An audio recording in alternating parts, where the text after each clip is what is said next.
this current moment, I find myself begging for sleep. I've just woken up from a rough 6 hour sleep from doing last night's homework and coming into class at 8 a.m. The lack of sleep is making me less focused and more anxious to get back to sleep, just to drown out the classes that I'm forced to attend.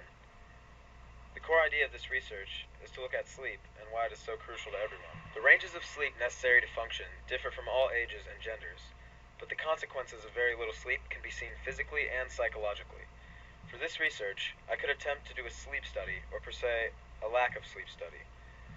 For a week, getting different hourly ranges of sleep and comparing my mental state each of these mornings, afternoons, and evenings with the previous days and trying to understand what sleep is all about.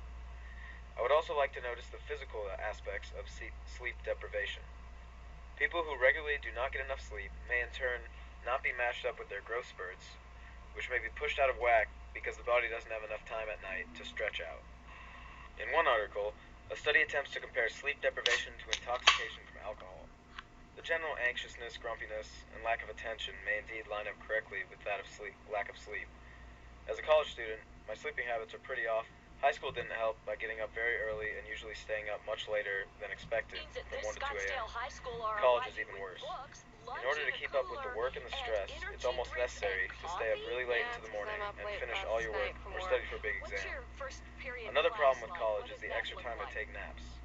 Naps have been a thorn in my side lately because I didn't know how much of a nap was too much. In the course of a few days, I would sleep roughly 6 to 7 hours, go to class, then proceed to take a nap later in the day for 2 to 3 hours. This nap was much too long and does not aid in my sleep patterns at all. With these naps in place, it was almost impossible for me to fall back asleep later that night. There are many other things that can affect your sleep and sleep cycles, including caffeine, video games, and being sick. College brings with it not only lack of sleep, stress, and more complicated work, but the caffeine consumed in order to complete these items. And it does take its toll. Depending on the time caffeine is consumed, it can affect your sleep. According to studies, soda and other forms of caffeine should not be consumed close to 6 hours before attempting to go to sleep, or it will affect your body's homeostasis and not allow you to fall asleep very easily. Though people don't think about it, video games also have a large impact on sleep. When new games come out, such as Modern Warfare 3 and FIFA 12, as they both did in the past couple of months, many people like me would gladly spend a lot of their time after studying and doing homework just playing these games. I know people who would spend up to 6 hours a night playing these games, leaving them roughly 3 to 5 hours of sleep, which is definitely not enough to be productive, at least for me. One final aspect of college and sleep is sickness. With so much close quarters and many students all around the school, it is likely you will get sick sooner rather than later. I've already experienced it a few times now, and it's not fun. This lack of sleep doesn't help with your sickness either, because unless you get a good night's sleep, you'll most likely not be getting healthy anytime soon. Along with video games, technology in general has added to the lack of sleep problems in society. The development of smartphones, slim laptop computers, handheld gaming devices, iPods, etc. inhibits sleep and sleep patterns.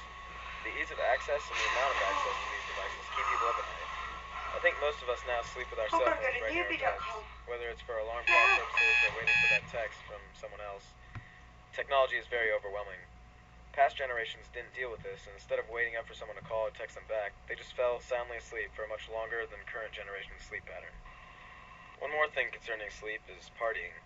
In college, there are parties going on most of the nights. This does not help students because they want to be social and go to these things, so they do and end up staying up really late, getting back to the room even later, and either sleeping in and missing class or waking up early and messing up their sleep cycle completely. Just as food and water deprivation affect our physical and psychological well-beings, so does sleep. The impact of sleep on our everyday life is overlooked usually and just pushed back to the saying, "Oh, sorry, I'm a little sleepy," or "must have been the lack of sleep last night," without realizing the true effects this mutiny has on our bodies and minds. In closing, sleep is much more important than we give it credit for, and we must take sleep much more seriously.